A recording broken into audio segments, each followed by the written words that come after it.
everybody. Yo. It's me and Eric here tonight. We're here. Coming. Oh, Doug's here. And we And are Doug's here. if I can figure out how to sit in a chair. And now he gets up. Oh, yeah. Man, we're really batting 100 here. Welcome to the breakdown. I'm MoneyE. We're here for the breakdown. We're here for the Wrestling Through the Years breakdown. Me, I am the big Diz, and I'm here with the wrestling historian himself, the big, bald, beautiful, bold, and sexy Dutchie. Hi. And I'm here with the man that puts the E in erection, MoneyE. Money. And we're here to break it down. We got Collision, we got Raw, we got a bunch of fun shit to talk about. The 22nd edition, the February 22nd edition. We're going to talk about that. Yeah. And the 24th edition of Raw. Are we going to talk about the elephant in the room? The Vince rumors? Well, no, they were Fox basically said no. Okay. What's the rumors? That Vince is starting a new wrestling company and that Fox is gonna started it. Was it Coach? No, it was Bischoff and Conrad. What did Coach broke something though, didn't he? Coach said that Tony Khan ghosted Shane McMahon because Shane McMahon wanted control of the company. Did we talk And then about he that? ghosted him. I had brought up that that they should have brought Shane in, and then the day after, that's when this broke. Well, from my knowledge, Shane wanted equity, and Tony said, "Eat a dick," and Tony just didn't call him after that. I also heard reports that Tony might have thought he was like joking around. I don't know. They exchanged numbers, and then they said, "All right, maybe we'll work together," or something like that. Yeah, never took place. I don't blame him. He doesn't want to give control and shit like that. I do think he should bring a creative mind in. As a huge Shane McMahon fan, I still don't think he's that guy. I think it would be somebody else. He's just not proven. Maybe he's got it in him, but we just haven't seen it really. Oh, and it's hard with the people that work under Vince McMahon and WWE for so long because it's such a team. And it's hard to pinpoint a creative idea and be like, oh, that was Shane's, that was Paul Heyman's, that was, because it's all under that one umbrella. But maybe Shane could do some shit, but I don't think he's the guy to bring in and switch it all around. I think that would be a publicity stunt, and it would be fun. And if they did a heel run with Tony Khan and then brought Shane in for a match, that would be fun. but that's the only thing I could see. Besides that, I don't see it working out. Yeah, I agree. You could work out for 6 months, but that's it. Yeah. It would be like, oh my God, McMahon's on a different wrestling show. Holy shit. But after that, it would fade away. Yeah. I think, and as far as the whole Vince thing goes, so the rumor was, Vince is starting up his own wrestling company. He got, some former WWE executives that are going to be part of it. He's contacted a wrestling cameraman that's going to be part of it. And he went to Fox, and Fox said, okay, yeah, we'll broadcast it. So Sean Ross Sapp, doing his due diligence, because he's a reporter, and he likes to get things right, unlike Dave Meltzer, said, called Fox and asked, is there any truth to that? And the people of Fox said no. Like, we have no interest in bringing wrestling back in the network. Yeah. So, blame them. That was something, because the whole thing, and I don't know what the hell Conrad's doing, because Conrad's the one that started the whole Shane McMahon to AEW thing. No, it was Coach. No, like back before, like Shane and Tony even met. Yeah, it was Conrad thought he heard something. It might have been. He'll be on 15 minutes. Huh? He'll be on in 15 minutes. He just finished something. All right, we'll be done in 13. But, Conrad thought he heard something. And we don't know if, it might have even just been his father-in-law wooing in the background while masturbating to old pictures of Shawn Michaels. Yeah. But but Conrad thought he had heard that Shane McMahon was going to go to AEW. And now Conrad thinks he heard that, he thinks he heard that Vince is starting a wrestling company on Fox. And it's just like, Conrad, shut the fuck up. You don't know what the hell. You're worse than Meltzer. Well, maybe we all saw this coming if it's real. No one would be fucking shocked if the old man was like, we're going at it again. I'm taking down WWE. Like, what if he's that's the whole, that would be a crazy fucking plot twist in the history of wrestling. If Vince tried to fucking build up a competitor to the WWE. It can't happen. I don't see it happening. WWE. He's too old. He's too old. He's too old. And he's got the association of a dirtiness around him, and people feel dirty just thinking or talking about him that aren't in his close circle. So he could get his close circle involved. But besides that, he's pretty much and everything's up to the legal trial and everything, in the legal system to figure out. But his public image is not that great at the moment. So I don't see him being able to even get anything on a network. Well, and here's the thing, and I've always said this. Vince McMahon was hoping that when he died, WWE would die with him. He does not want to see the company succeed without him. Well, he's just the most stubborn son of a bitch of all time. Yeah. He does not want to see the company succeed without him. And I think he figured, baby. Like when he came back and he negotiated the sale for Endeavor, he figured, because him and Ari Emanuel had been friends for over 20-something years, he figured Ari Emanuel was going to let him get away with whatever he wanted. And, if Ari Emanuel was stupid, then yeah, that would be it. Yeah. He would still be in charge. But Ari Emanuel, seeing the fact that Vince is a cancer, knew we got to get rid of this fucker if we're going to be successful. Vince is gone. You're successful. You're not wrong. We'll see what happens with that. But I don't know if there'll be any major developments. Probably not. Conrad's just talking out of his ass, and Bischoff's got too many of Hogan's pubes stuck in his teeth. Right. So we're starting with Collision here tonight. The Collision. We can actually go full screen. Yeah. We start the show off with Toni Storm entering the building, doing a WWE walk-in, and Mariah May beats the shit out of her. And she hits her from the front, which is cool. But I thought this was a cool way to start it off. I thought it was something different for AEW, similar to what WWE's done, but you got to try something. And I like these two have been one of the better feuds on AEW television, and I've enjoyed these two a lot.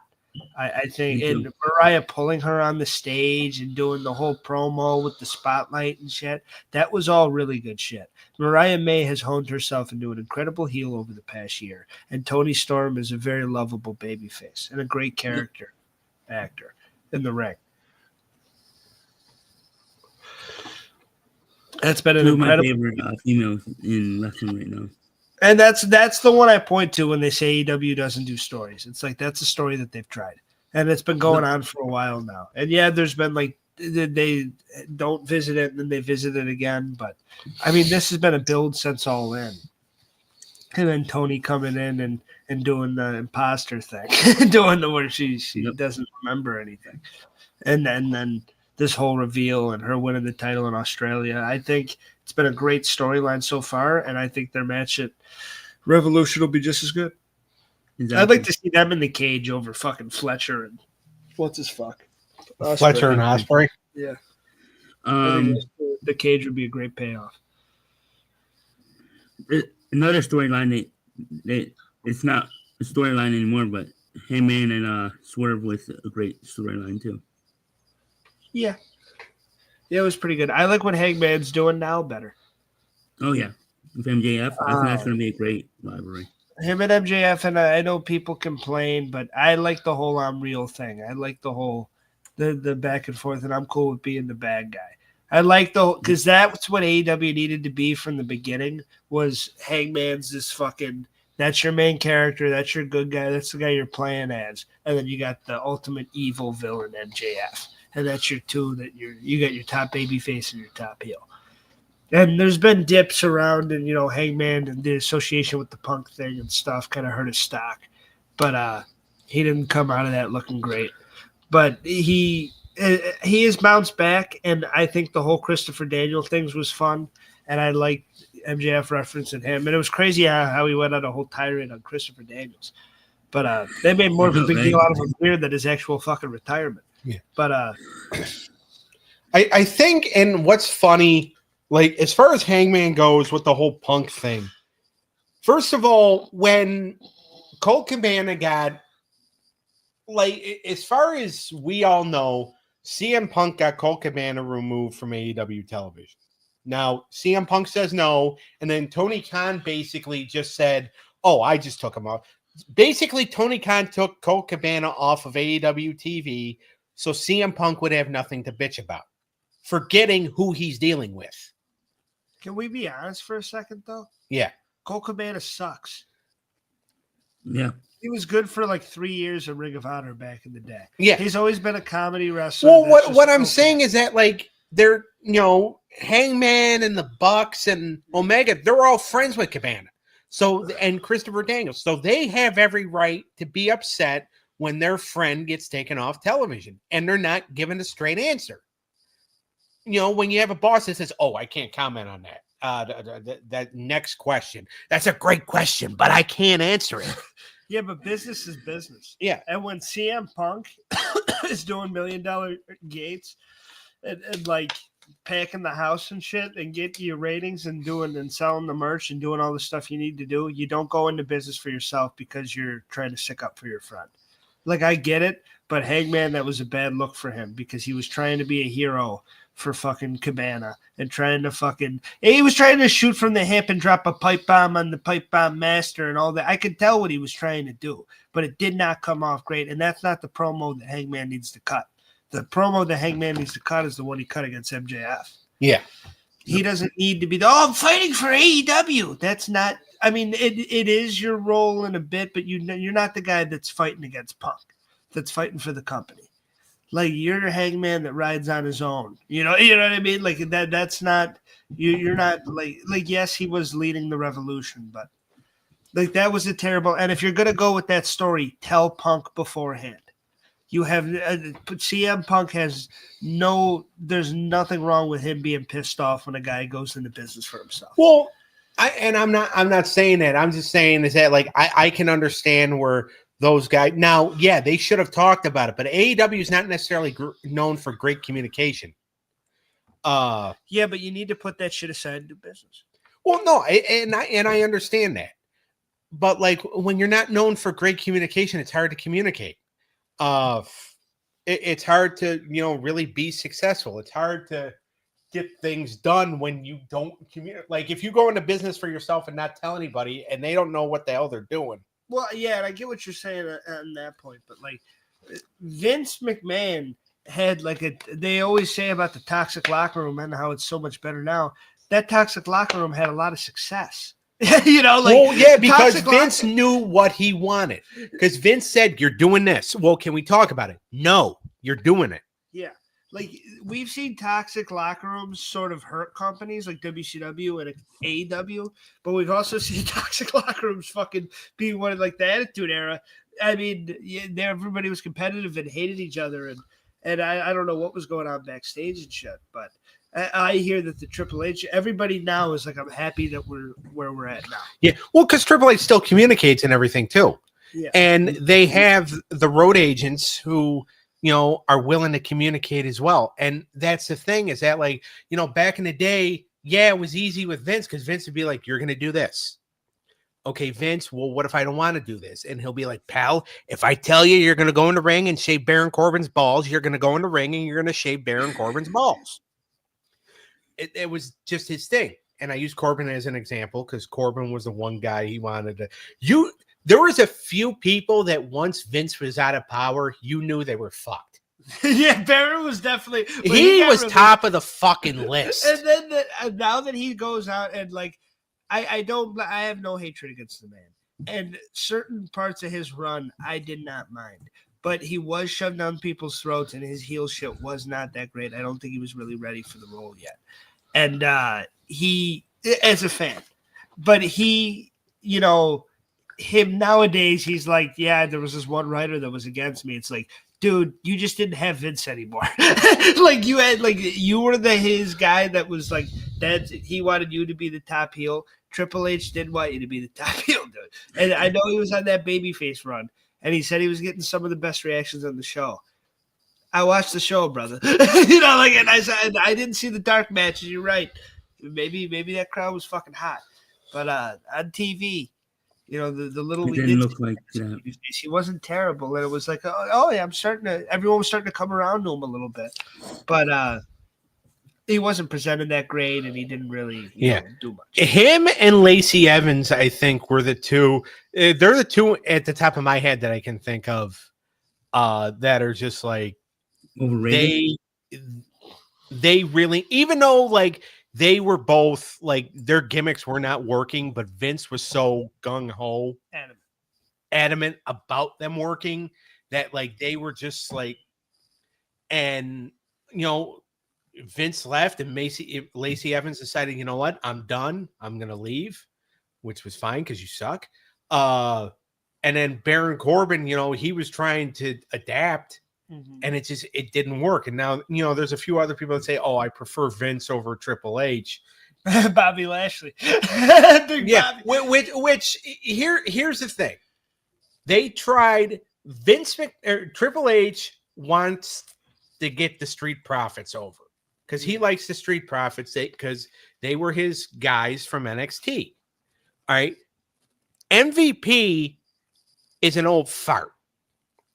All right, Shelton Benjamin, as good as he still is getting older. Yep. Dawkins and Ford are early 30s, I think. Yeah. So there's still time with them. So Triple H wanted them developed. Yeah. But Bobby Lashley didn't want them developed. Bobby Lashley wanted the Hurt Business that he knew. And it's funny him sticking up for Vince. Vince is the one that killed the Hurt Business in the first place. Yes, and you're right. But to that point, the one thing I will say is that out of all the list of things that WWE is doing way better than AEW right now, the Hurt Syndicate is a way better tag team and doing way more compelling stuff than anything the Street Profits are doing right now. Well, no, I agree. And I do think a change of pace was good for, like, it's working Shelton, for Bobby. It's definitely working for Shelton. Shelton needed it. Yeah, Shelton needed it. Bobby needed it. MVP is a poop stain. He's a good man. We'll get to that. I got you. Basic, MVP is MVP. Just go ahead. MVP is basically AEW's answer to Colonel Robert Parker, a useless fucking shit stain. I think he's a really good heel. I don't agree with you. I mean, well, and that's fine. And that's fine.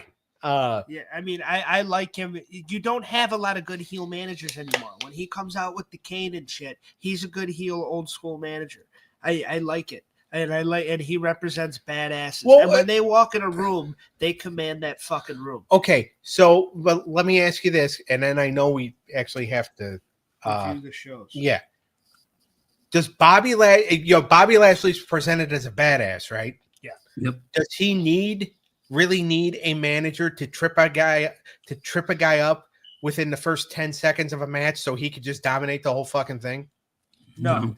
But he needs an articulate guy that's a pretty decent promo. Yeah. Bobby Lashley is not a talker, and MVP is. Yeah. Because it's like back in the day when Jimmy Hart used to jump on the apron as soon as Earthquakes matches started, or as soon as like the Giants matches started in WCW, so they could just get the quick win and get out of there, because Earthquake and the Giant, respectively, especially at those points in their careers, their work was the shits. And they were only known for, like, Earthquake was known for 3 moves. Giant was only known for 1 move. So Jimmy Hart had to do what he had to do to make sure that they weren't exposed. We know Bobby Lashley can work. We don't need MVP to trip a guy as soon as the fucking bell rings, so Lashley can just butt rape him for 10 minutes and then get the win. But he's a heel. I don't think Bobby. I mean, cut a promo. I can understand He that. needs a mouthpiece for sure. But he doesn't need any, like, to help him win. You're right. Yeah, Bobby Lashley shouldn't need to cheat. Just like Paul Heyman doesn't get involved for Brock, MVP shouldn't get involved for. Yeah, it's not a bad point. I don't. But as far as the pairing, MVP works as the mouthpiece way better than anybody else. Bobby Lashley can't talk like that. We've seen Bobby on his own. It doesn't work. That's why when he's like, I prefer Vince's booking, it's like, you preferred like fucking Lana and fucking doing that thing with fucking Rusev and shit, and doing the thing with Sami Zayn with the sisters and stuff. Like, you prefer that? Like fuck that. But the Hurt Business was cool, and the Hurt Syndicate's doing good shit. Let's move on to Collision. Hi, Cleneth. But Welcome to the show, C-Buddy. yeah, Did you watch Collision? I did not see. I don't watch Collision like that. I just can't get into it. Like I like to watch. Like I watched Grand Slam because it came off late last night over the NBA playoffs. But usually I'd be watching NBA Saturday Showcase, Sunday Saturday Showcase. Did you watch? Do you watch Dynamite? I watch Dynamite. Yes, I do. Okay, so there you go. See, So the far, best, I feel Dynamite is better than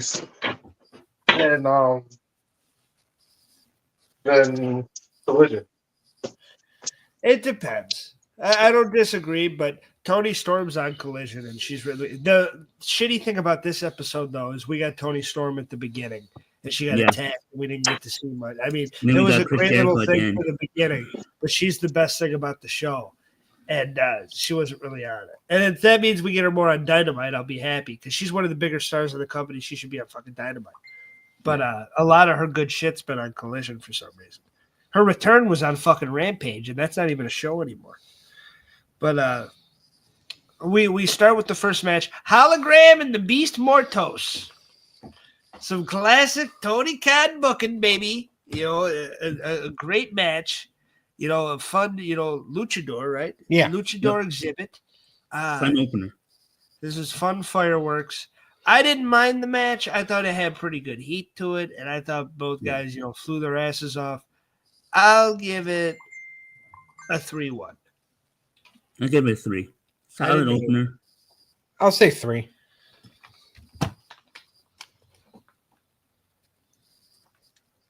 All right.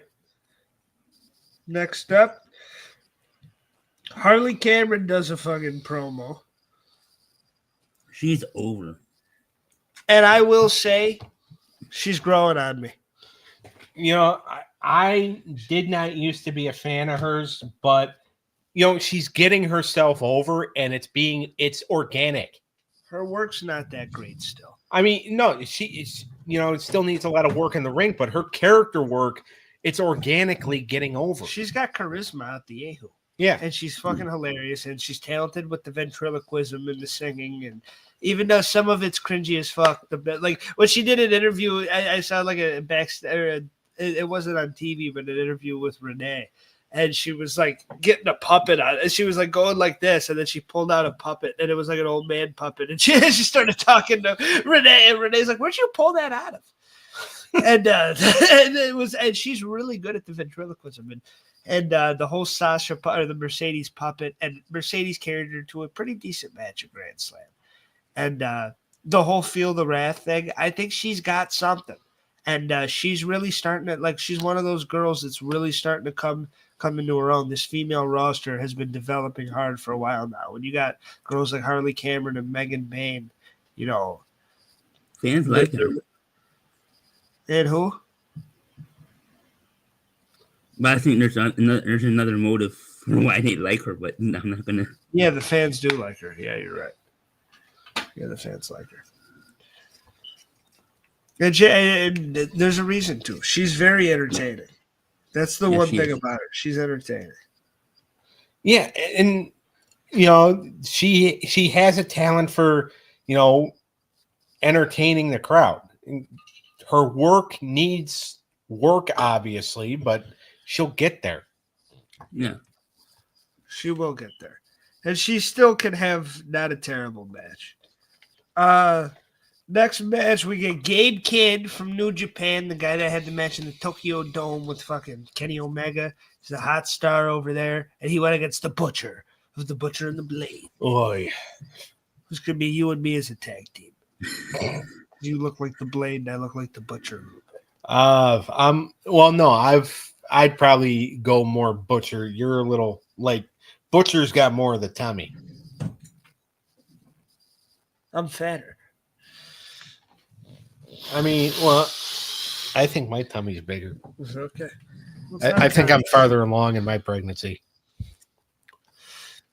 Well, good for you. It's a flex. Eric should know it's his. What? But this match was hard hitting. Gabe Kidd, I like his style of talking a lot of shit during the match and fucking he's always running his mouth. I thought the Butcher got some good shit in here, and he actually played a pretty good baby face to the crowd, and he was really playing to the crowd. It's kind of hard to believe. I thought no, but the Butcher played his role really well in here as the baby face, and he put Gabe Kidd over and made him look like $1 million heel. And I thought it was actually a real executed, believable, two big guys kicking each other's ass match. It's not the fucking. I know Tony Khan prefers the opener with Hologram and the Beast Mortos, but I like a good old physical contest like this. Yeah. It's like which way Gabe Kidd's probably gonna get the win, but it was a nice, tough contest. I'd overall give this one like a 3-6. I'll say 3-5. I'll give it another 3. All right, we get Julia Hart and Queen Amanita. This was a pretty good contest. They're building Julia up. Queen Amanita really has something, though, too. And I just keep seeing her lose, but I think she could actually do something. Do you think they're trying to build Julia up as somebody to possibly take the title off Mercedes? Maybe. Well, they're doing the thing with her and Taya Valkyrie now because Taya Valkyrie did a promo. I actually think she might be the next contender for Tony. She might, but she's got to get through Taya and the whatever. What's that group called? The Vendetta. The Vendetta. Her and they changed the name to House of what is it? House of. It was House of Black. Now it's called Hounds of Hell. Yeah, it's a completely different team. Oh no, yeah, Julia Hart. Yeah, she could. It was a good win here. It wasn't a bad match. I'll give it a 2-4. I'll say 2-5. Yeah, I agree with Doug. Get in the frame. 2-5. I am in the frame. No, I'm even more in the frame. The thing about Julia Hart is Julia Hart's still a kid. How old? Yeah, I think she's only like 23, right? 23 or 24. Because when she started with AEW, she was only she was 19 going on 20. Yeah. She'll grow. Yeah. And then, huh? Isn't she dating one of the wrestlers? You're dating one of the women wrestlers? No. I thought Julia was. She's dating one of the women wrestlers? Who are you dating, Eric? Alexa? One of the guys. All right. Next up, we have the Murder Machines and Mondo Avian and Robbie Avian. And the Murder Machines beat these guys fucking ass. They beat the Avian water right out of them. Yeah, it was a good squash. I'll give it 2.8. I'll give it a 2. I'll say 2.4. Is one of the reveals of archaeology. All right. Next, we Okay. get a vignette for Leo Rush and Action Andretti. I like them as a tag team. Yeah, they're gonna they're doing something right now with Top Flight, right? Yeah. Yeah. We see something from Megan Bain and Chris Statlander, and then we get to the Death Riders versus Angelo Parker, Daniel Garcia, and the Mac Daddy. Mac I Menard. can't do the Daniel dance. And there you go. he's from Buffalo, too. Son of a bitch. I hate that guy. I think he sucks. I don't know. I like Matt Menard. Matt Menard's money. I think Mac Daddy could really be something. Because, and here's the thing, like, if he decided to just be a full-time color commentator, like, it would be, like, have him and Shivani just be the broadcast team. That would be fun. All right, I'd be okay with that. Are you a big Wheeler Yuta fan? Yeah. I am. The Wheeler sucks chants really get going. It was funny. But JR was putting him over. Yeah, I and feel bad. Well, JR's also 100. he's JR was the only one that was putting him over. It was like, I've never seen a guy like Wheeler. It wasn't a bad trios match. Do they still have No, the it wasn't. trios title? Yeah.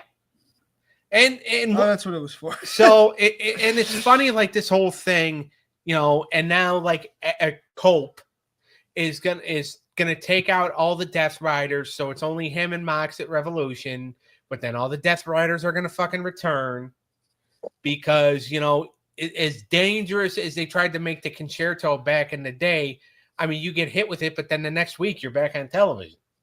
Yeah. Like, so this whole thing, I mean, if he hits Marina Shafir, I'll be happy. Like, Well, you should not want to encourage that. Thank you, Cleneth. At least there's a voice of reason. oh no, hold on. If she wants to hit the guys, like, the guys should be allowed to hit her. I mean, I would prefer they do it with the cars, No, but well, this is not 2K25 hasn't come out yet, so we still have to wait for that. All right. still put her fucking head through a car Wait, window. when is What would that you coming give out? the That's match, 3 Doug? weeks? What's the match? I'd say 3-3. I mean, even though the shit riders suck. I give it a 3. I give it a 2.5. It was mediocre at best. Now we get, I thought this episode of Collision, it was all right, but Dynamite was better last week. Yeah. Collision didn't really fire, and coming off a Grand Slam, I like seeing Tony at the beginning. That her and Mariah was probably the best stuff of the show because none of the matches, besides Butcher and I thought Gabe Kidd was really good. But this next match, Brody King and Max Caster. This is a squash. Max Caster doing the best wrestler alive gimmick.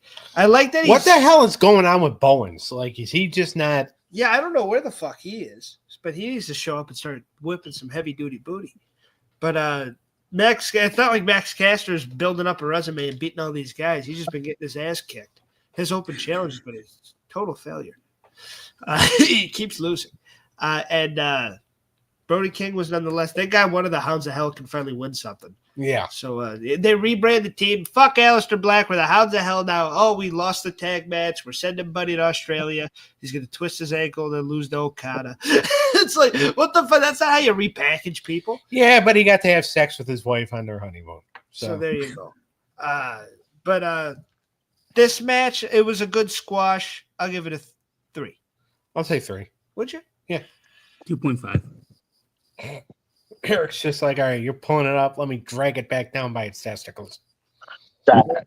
Right by Is the next one a tag team match? Yes. The decimal rating, guys. For Too the much. main event, you love it. For the main event, we get one of the best young wrestlers in the game, ready to take over and ready to become a revolution in AEW and build AEW for the next 10, 15 years. Chris Jericho against the Western hero, Bandito. And this little rivalry has been, I liked putting the hit. I liked Jericho putting the hit out on him and everything, but this match was not terrible, and it was a fun showcase for Bandito. But it wasn't nothing special, and it wasn't that much of a main event for me. I'd give it a 2. I'll say 1-8 because I'm tired of Jericho. I'm giving 1-5. A little bit of the bubbly. What do you guys think of Ryan Cage and Archer's tag team? If they're gonna do something with him, I like that, and I do like the prospect of the two of them working the Hurt Syndicate. Yeah, I like that. Brutal fucking match. I think that would be really good. I like Who are those the two. heels? If they can get a couple, I mean, both of them, but they're all heels. I think that whole company's heels. But it could be, a bunch of tough guys going at it. Get off your phone. But it could be a bunch of tough guys going at it. You looking at porn? No, Good. I'm looking at the comic book artists. We can't stop being fucking nerds. Especially since I'm winning 3 of them. Really? Yeah. That's cool. All right, next, Collision as a whole, I would give out of 10. I would say it was a 5-7 show. Grand Slam was a lot better. This felt like filler secondary show shit. I didn't really enjoy a lot on this program. I'd give it a 4. Like a Sunday Night Heat. Yeah. Well, but even like back in the day when Sunday Night Heat first started, it was still a good show. Yeah. I give it a 5. But then they added SmackDown, and then Sunday Night Heat became the C show. I give it a solid 5. Average show. All right. Now a show that was definitely not average. We have Monday Night Raw. February 24th. Cleneth, watch this one so we can start talking to Cleneth now. And and we start I got my off, kitchen cleaned up, so that's all I'm worried about. So yeah. We start off with, first, actually, we'll get to it later, but obviously the big thing on SmackDown is The Rock wanting Cody Rhodes' soul, and we'll get into that later when Cody gets in the promo with Seth. But we start off with the promo from one young upstart, Logan Paul, this cocky douchebag that he is, and he hit his, arrogant, fucking shit about being on the bird and the fucking turning around, and he's like, no, I'm not going to go home. I'm going to stay here because I'm a hero and I'm humble and blah, blah, blah. I'm just that humble could be a good slogan for him. But him paired up with Punk comes out, rips him to shreds. This is kind of what I've been saying about Logan for a few weeks now. Bit overrated. I think he's had a higher setup because of his celebrity, and I think he deserves that. And I think he's put on some good matches. I think every match he's been in has been good, and his promo work is okay. And he's good at playing into being like the cocky bad guy, but I don't think he's at the level of everybody else in the chamber. I think you have real established guys that have put a lot of work into their characters and careers, and a guy that's just getting going. And I don't think and I think it showed on the mic against Punk. Like he had some good shit, some good jabs, but there's been people that have said better. It felt like recycled shit from other people, and I mean, it was all right, but the Punk fucking, you don't belong here. Like Punk fucking really shredding into him and being like, I'm fucking Satan himself. Well, Which is true. Which is true. Let's put Logan. I look at Logan Paul as like this. Logan Paul was something that he been given everything. He was given the U.S. title. He was giving these main events slots, but he haven't earned whatsoever. Okay, well, let me counterpoint real quick. He earned his way in the chamber, right? Okay, he earned. So, well, hold on. and then we can argue because I know that's our favorite pastime on this show. Okay. Like, all right, so he earned his way in the chamber, right? He beat Rey Mysterio. Yeah. All right. So What let me rephrase what what did I Ernest said. P. Cena do to get in the chamber? All right. What Let did me Cena do rephrase. to get in the chamber? I deserve to be in it. This is my retirement tour. I said I was going to be around, but I got a movie to film. I Okay. deserve to be in the chamber. I've been here 23 years. He didn't do shit. He's made 2 appearances. He's 8 weeks into his retirement tour. He's made 2 appearances. At least Logan is in the fucking ring. So Okay. I think, to be honest with you, I do think Logan has done more to earn his spot in the Elimination Chamber than Ernest P. Cena has. Okay. So when I say like giving, I don't mean giving like he didn't earn his way into the Elimination Chamber match. Okay. I'm talking about stardom wise, giving that stuff. Like him. Yeah. Yes, he earned his way storyline wise. That is true. Storyline wise, yeah. but When I say giving, I mean they're just feeding him these main event storylines. Well, yeah, Now, because he's an outsider. and he's a big star. He's an outsider. He's a big star. He's got a big platform, got a big mouth, But that's my point. not a big penis. That's my point. He probably doesn't. And that's what I was trying to make with Daniel's part. Not like he didn't earn his way into the Elimination Chamber. Nah, yeah, he earned it. Cena, no. At least show up, have a qualifying match before you take off for the next 3 weeks for the Elimination Chamber. Instead of saying after you got lost the Final 4, I was the last one standing in the Royal Rumble match. I want to hop my way to the Elimination Chamber now. No, that I do agree with you, Doug. Yeah. I think we just kind of misunderstood each other. Yes. And my point at the beginning is that if he did not have the stardom of coming in and he was just a young upstart, if he was like Austin Theory or fucking Grayson Waller coming up from NXT or fucking just trying out for this thing, has all the natural skills, still Logan Paul, but doesn't have the aura of Logan Paul coming in. The aura is what makes it, because him on the mic and in the ring, he's good. Yeah. He's not great. Right. He's not the rest of the guys. Even Damian Priest has fucking really came along in the past year or so.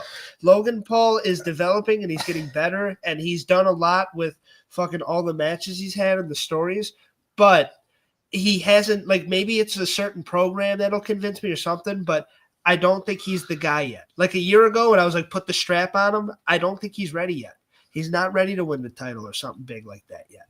I think he needs a couple of big like storylines or big match. Maybe if he got into something personal with AJ Styles or got into something personal with Punk, but not yet. He's not there yet. You can tell on the microphone. That was like a 6 promo from Logan and a 9 promo from fucking Punk. And what's funny is that, like Cleneth said, that him and I misunderstood each other. At least we didn't start screaming at one another like we usually do. It was kind of tame. Yeah. Yes.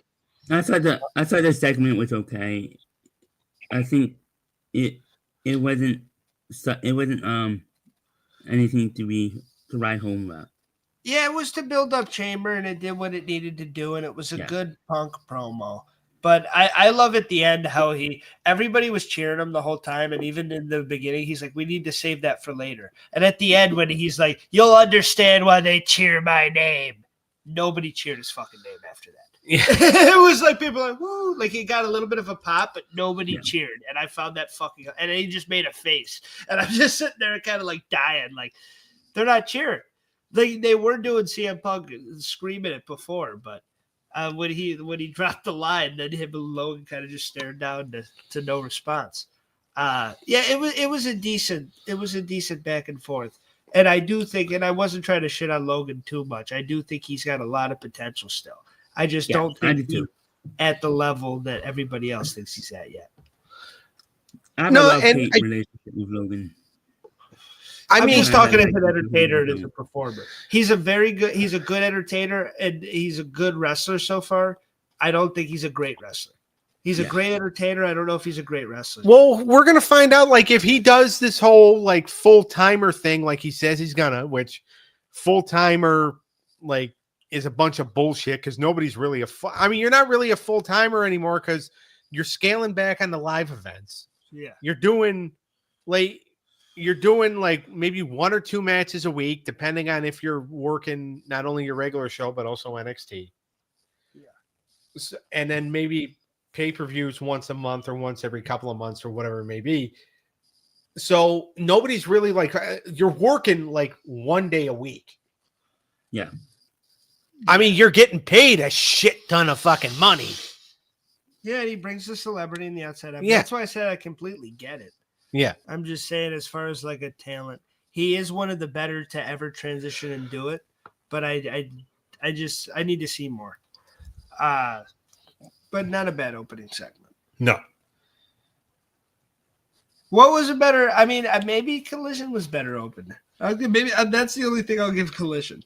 I like the Collision opener better. Opening that's thing the only better. thing I liked better at Collision. I thought the opener with Mariah May and Tony Strong was very fucking Tony Strong. Tony Storm was very strong. I thought that was a great fucking. You thought Tony Strong was very Storm? Yeah, it was so Storm, and it was just a great with the spotlight and the promo. It's just a great heel and a great babyface and a great program. And the whole like mentor mentee shit gone south and the actress shit. Like I like all of it. It's working together into a nice tight story. I enjoy it. Yeah, and this was a good hype thing to build up. The chamber. Yeah. I mean, it would have made more sense if you do a thing with all 6 guys that are in the chamber, but then, that's going to end up as a pull apart and all that shit. But, I mean, it was okay. Well, then we get the triple threat match with an unlikely winner. And by the way, poor Pete Dunne. He's been losing and losing. At first, when this first happened, I was not okay with this. But then 2 things kind of sold me on it. We'll announce the guys in the match first. Ludwig Kaiser, or as I call him, German Corbin. Pete Dunne, as our truth calls him, Butch.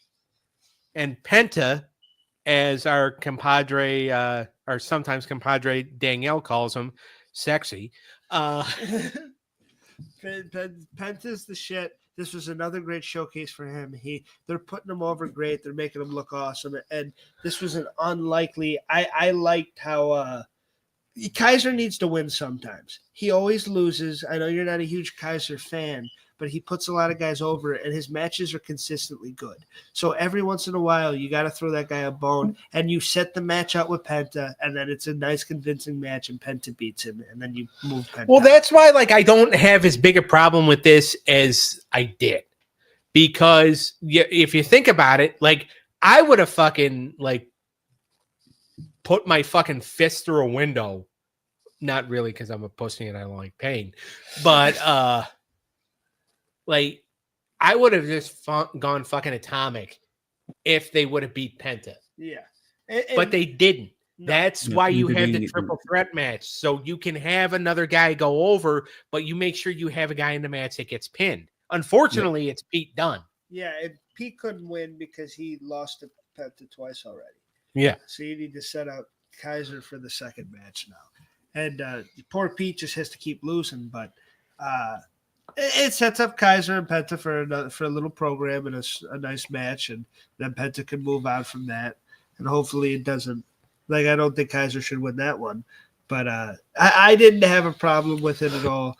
I thought it was a good work triple threat match, and I would give this match a 4. And Michael Cole is putting over Penta like fucking crazy. Him and Pat both make Penta seem like a star. Well, I mean, Michael Cole, is working his ass off. Pat McAfee, when he sobers up halfway through the show, because he starts the show high, he does kind of get worked up. What do you think of the match, Cleneth? I enjoyed it, to tell you the truth. And I think the triple threat fit everybody's personalities perfect. Even though I wanted to see Penta win, I am kind of looking forward to what happens next after this first loss in WWE. Yeah. But again, technically he did he lost, but he didn't get pinned. Yeah. He didn't get pinned. Still say he's unpinned. They protected him. But Yeah, I like the match. He did not win the match that he was in. Right. Still taking out, still lost. Well, yeah, I know that, but I'm just like they're like Daniel just said, they're protecting him. Yeah, it's a protected loss. Let's put it that way. Yeah. You like that term better? Protected loss. Yeah. And Kaiser could come out next week and talk mad shit about how he beat Penta, and Penta can be like, "Oh, you didn't pin me," and then they have another match, and Penta kicks his ass, and hopefully move on to Braun Breaker at WrestleMania. I give it a 3-5. I'll say 3-9. I give it a 4. I give it a 4.5. How about that? Decimal. Cleneth's just like, if you fuckers are working with decimals, I guess I have to. He goes, I've rebelled long enough. All right, Jackie Redmond, Rhea Ripley. What do we think? Little promo. Nothing good. Io Sky Nothing comes too out crazy. and talks a little shit. This was kind of a nothing segment. It was a nothing segment, but it really, a lot of interviews don't really have to be anything. And this was a fun little setup. And I like Io coming out and being like, "You've never beaten me. I'm going to kick your ass again." And Rhea being like, "I'm a different woman now." So I think that's, I like how they were friends before, and now they're kind of beefing over a misunderstanding. And now they're going to have the title match, and they can respect each other, but they're kind of pissed at each other. And I kind of like the little story going into Yes. This is all Liv Morgan's fault. Yeah. Fucking blonde, gum bumping, bipolar bitch. Stealing Cornette's lines, huh? Yeah, pretty much. Really? You gonna blame the beautiful Liv Morgan? Well, she attacked they attacked Rhea. Okay, so I'm sorry. So you should be watch where you going. What happened to the rest of her so-called posse? They could have stopped her for interfering. Here. They could have, but they didn't. Okay. So she got what she deserved. I was just looking for an excuse to get that line in, okay? All right, next up, we got a tag match with the New Day versus the LW. Which was a lot better than I think a lot of people thought it was going to be. Yeah, the New Day's heel run's been pretty good. I don't think they've been featured on television enough, but when they've been on there, I think they've gotten a lot of heat, and I think they've done very well. And I think Cruz del Toro and Wild look pretty good here. This is a really fun match. I would give this one a 4 as well. There's solid wrestling on this card. I'll say 4-1. Oh, 3-8. at the point 1. 3-8. I still go with 4.5. 3-8. Yeah, this was a well worked match with a lot of high spots, and it was a lot of fun. But Kofi and Xavier also kept it grounded too, and played good heels. So I like the new day. Me too. You like the Nude Day? You like to I get like nude this new today? All version right. of the new day. I'm trying to say. And I hope to God that we can get to them in War Raiders at WrestleMania somehow. I have a feeling that American Maids winning the titles next week. Fuck that theory. Fuck those people. I've heard that. I know that They're gonna get a belt on Brutus. Damn it! Now, I mean, I get the whole get gold for Master Gable shit. A guy named Brutus hasn't been over in 30 years. Those guys are. I have a question for you guys. I like Brutus a lot. But... Boxers, not briefs. I have a question. Sorry, never mind. That wasn't the question. Oh. Go ahead. Which tag team is better, AEW or WWE? You mean which tag team division? Yeah. Raw's better. It goes Raw, AEW, SmackDown. Yeah, I agree with that. Yeah. Because Raw's got more compelling teams, especially when the Judgment Day gets together and shit. AEW in the beginning, of course, but now, I mean, you have the Hurt You're Syndicate, you have the retarded. Murder Machines, and you have Private Party. they're building it back up pretty good. Yeah. With some exciting teams and getting the Gun Club hot a little bit and getting, whatever they're going to do. You couldn't get the Gun Club hot even if you set them on fire. Wow. That's saying something. All right. I mean that I hate the Gun Club, yeah. Finn Balor's pissed. He's mad at the Judgment Day. They're in the clubhouse. Carlito got a different colored apple that he was very excited about. He is a national fucking I treasure. love Carlito so much. I think one of the best returns ever. Like he was, and he got a huge pot when he came back in Puerto Rico. But he has been fucking hilarious as like a bad guy stooge for the fucking new day, for the fucking. He plays his role very well. He's so good. He doesn't have a lot, but like when they talk about maximizing the minutes, he really does. He just gets one liner, and then that's all he needs, and it's something. Ooh, yellow, sweet. Yeah. Ooh, a yellow one. Like he's so, and Finn's pissed off. He's like, Dom, you fucked up. You're a bitch. You lost AJ Styles, and Dom's like, no, you're a bitch. You fucking lost to Seth Rollins. You suck. I got you that match. You lost. We need a new member. Finn said, we're not getting a new fucking member. It's not. I think they need a new member. They need a new member, and they're gonna get one. Who's going to be a new member? I am. Who? Oh, you're doing it? I'm going to do it. All right. You're gonna fix the Judgment Day? I will fix the Judgment Day. There you go. I think you can do it. I mean, he comes in and fixes his podcast. You got to be better than Finn Balor. No offense to Finn Balor. Maybe Aleister Black if they bring him in. Maybe like I said, I would like Karrion Kross. I think that's something he could do. And I think Karrion would be perfect. Him and Charlotte. Scarlett? Scarlett, whatever you want to call it. He would be perfect. And him, I mean, I just refer to her as his fine-ass wife. And him trying to, you could get some good story beats out of that, of him trying to take it really serious and like beating the shit out of Carlito and stuff. when Carlito's like being like trying to play the video game, and he's like, "Can I buy the DLC?" And Karrion punches him in the fucking face, and he's like, "We need to take this shit seriously." And fucking like it could be. And Carlito's like, "No." And then it gives the Judgment Day something to do at WrestleMania because it's clear that we're probably going to get Karrion Kross and Sami Zayn at WrestleMania. Yeah. Icky. At least in my eyes. Finn needs to go back to being single.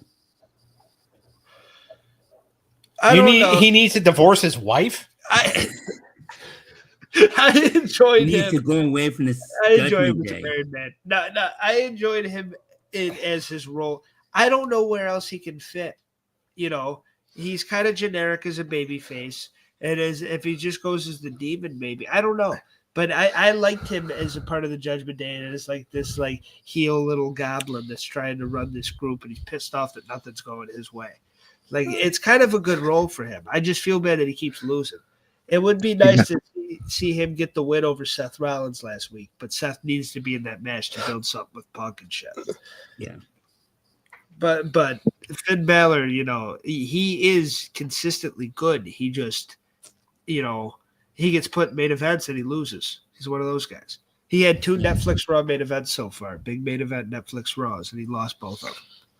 Damian Priest took this one. So, but I do enjoy him, and I enjoy when he's on the TV. We'll see who the new member is. Gunther's walking backstage. Not a fan of the TikTok dances that man is. He's in full gear. He comes out. There's a few TikTok dancers I'd love to see him powerbomb. This was great shit. And I liked it. This reminded me of when Triple H called out like Tajiri back in the day and shit like that. And when he would call out like Hurricane. And he would call out the mid-carders and the undercard guys that are like kind of entertaining and really good wrestlers and have like a little bit. He would have more of a match with them. Gunther beat the shit out of Tozawa, but Tozawa got some good little moments in it. They got a little comeback going, and the crowd fucking loved it. And Tozawa was over his shit for a few minutes. So, I mean, this was a good look for everybody involved. Gunther came across as a great heel bully. He's such a piece of shit, and he's getting so good. He's really legitimizing that world title. And he's really making it mean something, and him being this asshole. And Otis, they need to figure something out with him. A difference. I love Maxine and Tozawa, but Otis is so over, dude. When you just fucking touch Otis and he starts jiggling, and the crowd's like, ah! Like everyone's screaming, dude. Everyone loves Otis. Otis is like a national treasure to them, and whenever you piss Otis off, and he gets fucking going, and he's ready to, and especially like him defending the Alpha Kind, that's like his little brother and sister. He gets pissed off when you pick on Tozawa or Maxine, and it's fun to see him get. And even the fucking Gunther to kick his ass, and then you got fucking Jey Uso, and we finally get another week without yeeting in the crowd, which thank the fucking good Lord. Even though I love it and I don't mind it, but as a television viewer, sometimes I want to skip forward 15 minutes. But it's still as a crowd experience. I totally get it, and it's awesome. But it was nice to see Jay run out and kick some ass tonight. And on Monday. And I thought he did a great job. Everybody played the role. It was a good match, and I think Gunther came off looking like $1 million here.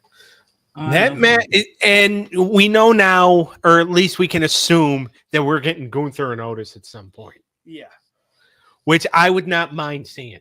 No, it should probably be next week or 2 weeks from now. I mean, probably.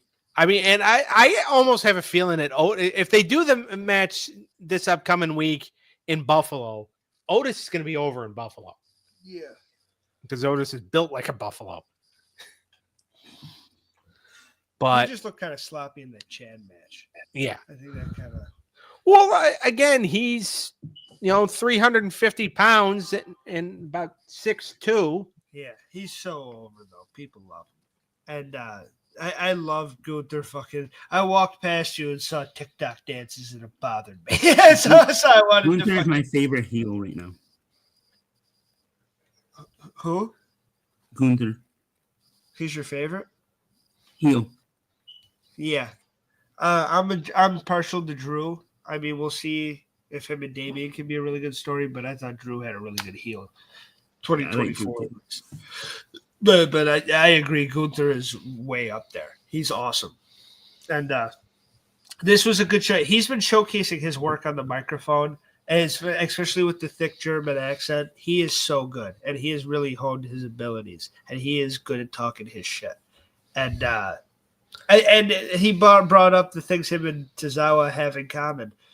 Do you guys remember? Have you seen the pictures of when Tozawa was like really big?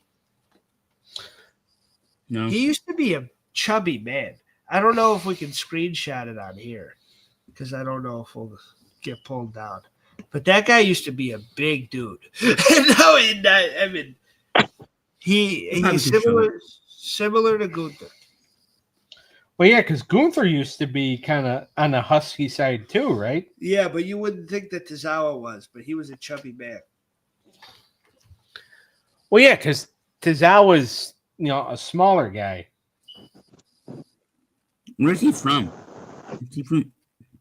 Tozawa, I believe, is from Japan. Okay. I wasn't sure if he was That's what he used Japanese to Oh, Lord. He had tits. He was like us. But now he's in very good shape. He's chasing his dreams. Good match. For like a squash, but Tozawa did get a really good comeback, and the crowd was really into this.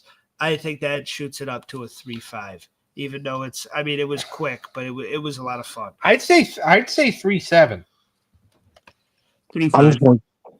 I'll give it a 3. Oh, was I not in the frame? No. Sorry. 3-7.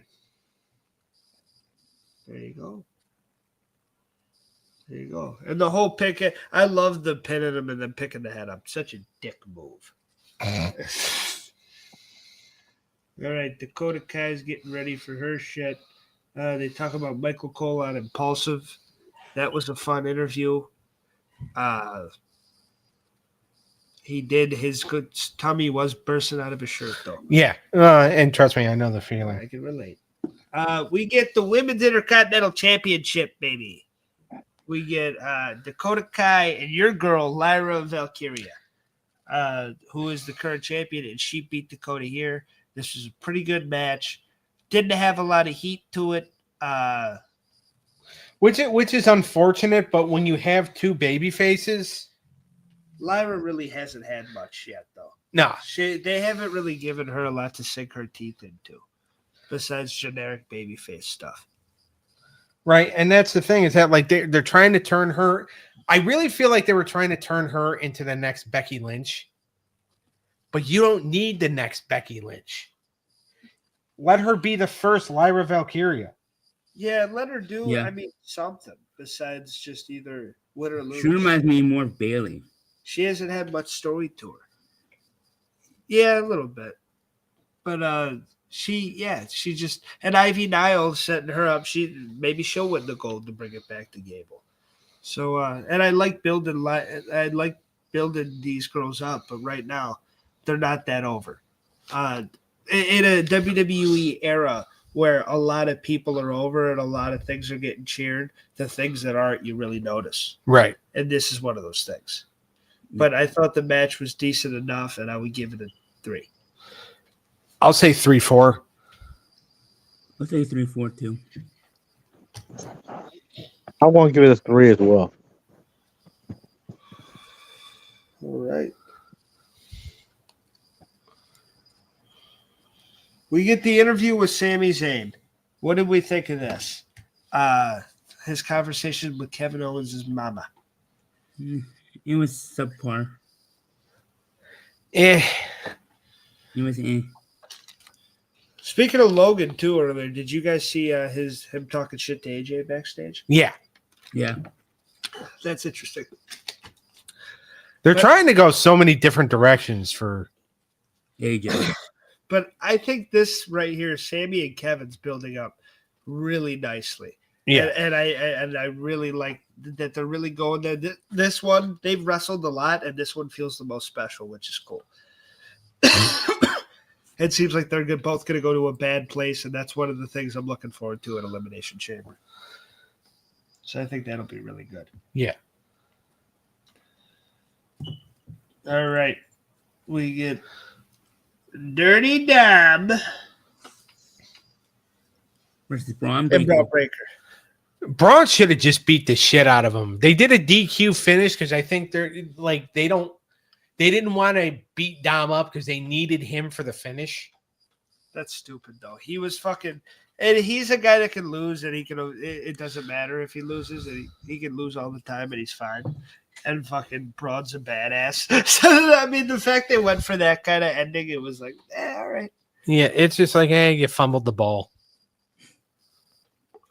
Not a bad match. The two had a weird chemistry to them, so I'd give it a 2.8. Yeah. Well, Rick Steiner and Rey Mysterio really didn't have a good chemistry with each other either. So It wasn't bad. It was just a little weird. actually, I don't even know if Rick and Ray ever worked together. Because it's like a badass tough guy heel versus like a slimy like heel. Yeah. So it was just a little weird. I give it a 2.8. I'll say 2.7. All right. I'll give it a 2. Ooh. All right. Next up, we get, the Creed brothers celebrate with Ivy, but that is what it is. We get Cody Rhodes addressing The Rock's offer and then a Seth Rollins confrontation. Now we can get into the wanting of the soul. The Rock wants to own Cody Rhodes. He wants a brother. He wants a corporate champion. This is going number of ways. It could, and it's building up a lot of things. A popular theory is because we all know that Cody's probably going to say no. If Cody says no and Rock gets a different somebody to be his champion, who is it? John Cena. Do we do the Cena heel turn for the final run? Yep. Yes. I mean, it's the stars are right there for it to happen. And they're both doing Hollywood stuff. They're both Yes. had a hot rivalry. Now they join forces.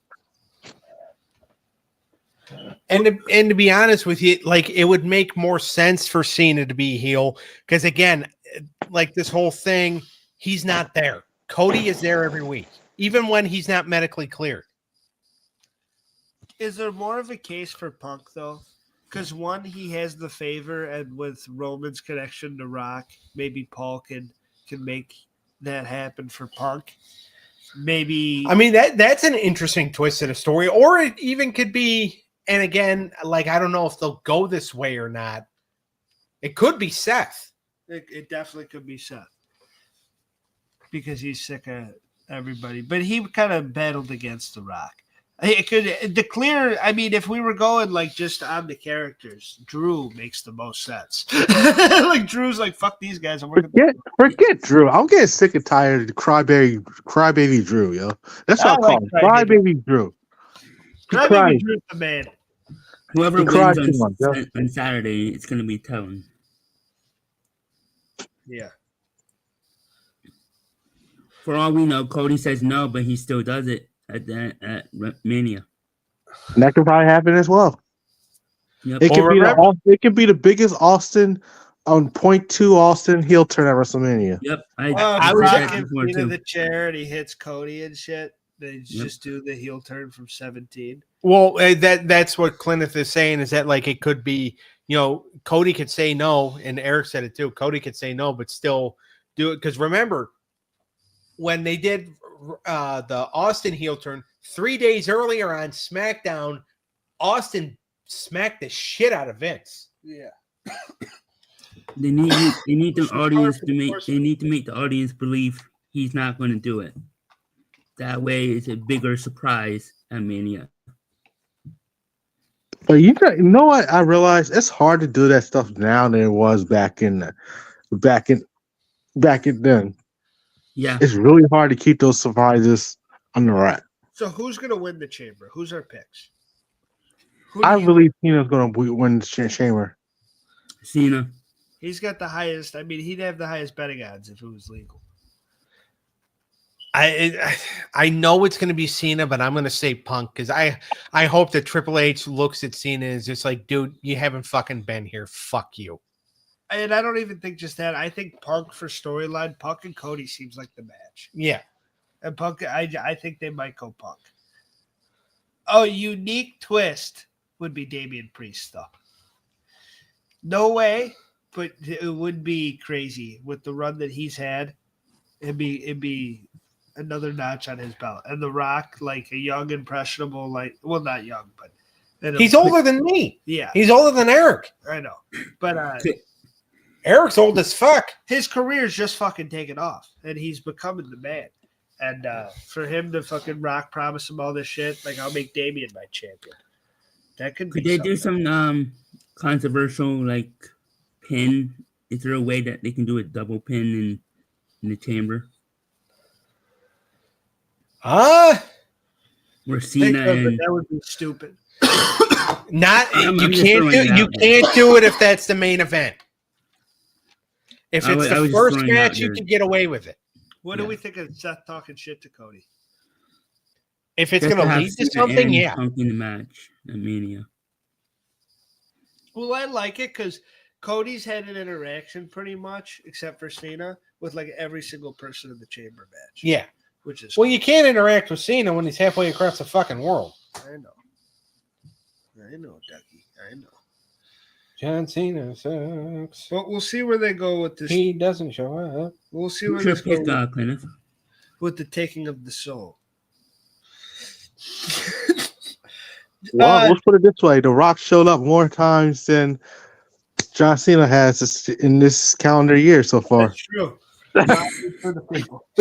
Rock is the people's champion.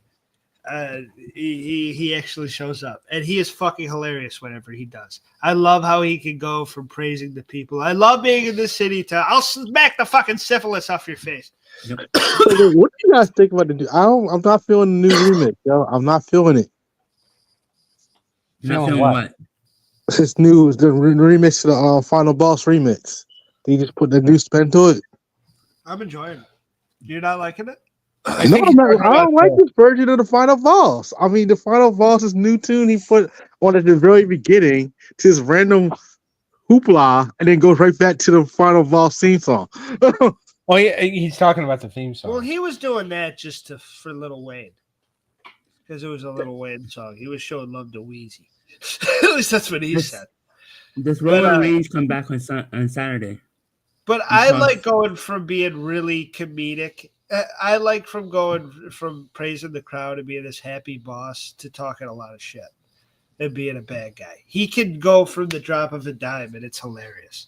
He'll be talking to Cody like, "Oh, we can do this." Like, "Shut your mouth, fatty! I'm having a moment." Like, he's just so good. Does Reigns come back on Saturday and cost Rollins match? I mean, it would make sense. I don't know if that means he's going to do it or not, but it would make sense. I'd love to He see comes through the ring like Undertaker did in what was it? I forgot what year. This episode felt like the road to WrestleMania was actually getting started.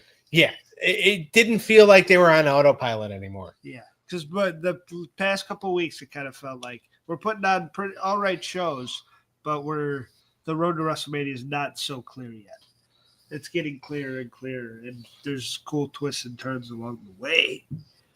I love Waller and Jey Uso segment and Theory doing the yeet, Waller getting mad at him, and then Jey Uso kicking him in the face.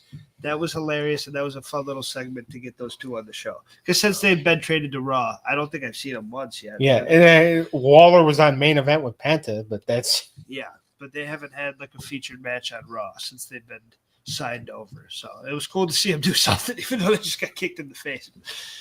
They're still teasing that breakup. yeah. We'll see what happens there. Fun segment though. The tag match main event, I believe it stole the show. Bianca Belair and Naomi. I thought, especially with the lengthy video package explaining the whole Jade situation, I thought we were going to get a payoff here. We did not. Maybe we'll get the payoff at Chamber. I mean, they're both in it. They're both in it. I think there's going to be a huge, dramatic change of events in the Elimination Chamber. Is there even a clear favorite as to who's going to win? I think it's Bianca. Bianca Starsky, Hutch, what do you guys Bianca, think? Naomi, Bailey. Especially now that Liv won the tag titles. Roxanne, Alexa, and Liv. Bailey's I'm just a gonna good- say. I'm gonna say Bailey. Bailey's a good pick. Eric always goes back to the Brazilian butt lift. He could. Well, it's a great one, but she could definitely win. I could see them setting up her and Rhea, but I think Bianca's a high favorite. I don't think Liv really has a shot, especially now they're doing this tag title deal. And we've seen it. We saw it all last year. Yes, I don't think they're gonna go. They're gonna revisit that. And they might have something different planned for Alexa for WrestleMania. Yeah. Although I would love Alexa to win. if it is her, well, first of all, it'd be stupid because they just moved her to SmackDown. Yeah. But if it is her, there could be some real freaky shit between Alexa and Rhea. Yeah. That would be an interesting choice. They could go with her, but that's kind of an unpredictable chamber, and I do think Jade might show up, and we might get a payoff. We might get a heel turn from either Naomi or Bianca. I don't know who, and I don't know how, but especially now that Go by Naomi. Naomi's gonna do it. and she's due. She's been doing the glow for about 10 years now, and she's due for a heel turn and something different, something to really. I still believe that she's the one that took out Jade Cargill. My wife's not gonna believe me. Now, and here's the thing, and again, we're going to calmly argue, or probably not even argue, but Naomi took the pin Monday night, right? Yeah. Anybody? Yes. Yeah, it was him. It was her. Yeah. All right. So in reality, Naomi lost Jade's tag team titles. Jade and Bianca's tag team titles. So even if Jade's already got reason to come in and beat the shit out of Naomi, even if it wasn't. So here's actually what I could see happen. And this is some stupid, wacky, dumb fuck bullshit, but just follow me here. Mhm. Unless you decide to put your head through the wall, and then I don't blame you. I might have to. Shut up. You shut up. All right. So Jade comes out. Let's say it somehow gets down to Bianca and Naomi Right. in the chamber. Jade comes out. and Jade cost Naomi the match. Yeah. And then and it's like, don't worry, girl, I got you. Like, she lost our tag team titles. She attacked me in the parking lot. But then what if it's but then what if afterwards Bianca attacks Jade? Yeah, Bianca. And wins. Bianca says, "No, bitch, it was me. I didn't want you as my partner anymore." And then, even though Bianca then gets the match with, with Rhea at WrestleMania, you can somehow work it into where, Rhea and Jade have a match. Presuming Rhea wins Monday night, which I think we know she's gonna. We could end up, and it might sound stupid. It might sound Vince Russo like. In that case, go get a knife and stab me in the head. But we could possibly end up. It could be Rhea, Jade, Bianca, and Io in a 4-way at WrestleMania. Yeah. It could get there. I don't. That's the thing. If Bianca turns heel, if it's Bianca that took out Jade, I don't think she's winning the match because then you'd have to get to that. Yeah. Then I would think they would do. Cleneth didn't like the idea. He left. This match, I think that's rude. No, I thought it was a good take, buddy. But I enjoyed this match, and that's not a bad idea. I think it's going to be Naomi. But I wouldn't mind if it was Bianca saying, "Oh yeah," and then she hit her too. That would be cool. That would be a cool storyline. But this match I thought was really good. Who do we think's winning the chamber? Bianca? I got Bailey. Of course you do. Who's your pick? I don't see any other course but Bianca. Then I'm going Alexa. See, I was thinking of Alexa or Bianca. That's the only two I was thinking about. Because it's not going to be Roxanne. She's not even technically on the main roster yet.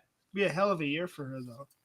You know, I want to see Roxanne win it though. She needs it. I like Roxanne. The only bad part about her is she was trained by Booker T. Hey, what you gonna be wrong? She was good. Booker T hyped her so up in NXT, yo.